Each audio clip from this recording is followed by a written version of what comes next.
আৰু টকা পইচাৰ লেনদেনে দুখীয়া আৰু মধ্যবিত্ত সমাজখনৰ পৰা চৰকাৰী চাকৰিৰ আশা আকাংক্ষা বহু দূৰলৈ লৈ গৈছিল।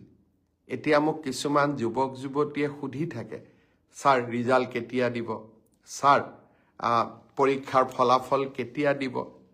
মই মনতে ভাবোঁ যে আজি যদি অসমত কংগ্ৰেছ চৰকাৰ থাকিলহেঁতেন, ৰাকেশ পালৰ দৰে APSCৰ চেয়াৰমেন থাকিলেহেঁতেন, কোন তাৰিখে এডিআৰই ৰিজাল্ট দিব, অসম পুলিচৰ কোনদিনা ৰিজাল্ট দিব, OMR চিট কেতিয়া দেখা পাম, এইবিলাকৰ উত্তৰ এটাই থাকিলহেঁতেন যে যিদিনাখনে আমাৰ টকা পইচাৰ লেনদেন সম্পূৰ্ণ হ'ব সিদিনাখনে আমি ৰিজাল্ট দিম। এইটোৱে কংগ্ৰেছ চৰকাৰ যদি অসমত থাকিলেহেঁতেন, আজি সকলোৱে এই এটাই উত্তৰ লাভ কৰিলেহেঁতেন।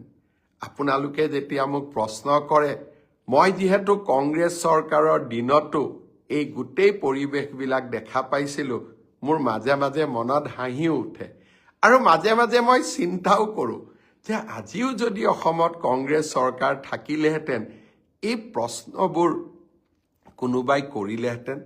কিন্তু এই প্ৰশ্নবোৰৰ উত্তৰ দি মই ভাল পাওঁ, কাৰণ আপোনালোকৰ যিমানেই মই প্ৰশ্নৰ উত্তৰ দিব পাৰোঁ সিমানেই অসমৰ নতুন প্ৰজন্মৰ মাজত বিশ্বাস আহে যে আমি স্বচ্ছতাৰ মাজেৰে কাম কৰিছোঁ। যোৱা পৰহি দিনাখন লোকসেৱা আয়োগত এইবাৰৰ পৰীক্ষাত পাছ কৰা 200জন যুৱক যুৱতীক চৰকাৰী চাকৰিৰ নিযুক্তি পত্ৰ হাতত তুলি দি মই আকৌ এবাৰ প্ৰাপ্তিৰ আনন্দ অনুভৱ কৰিছিলোঁ।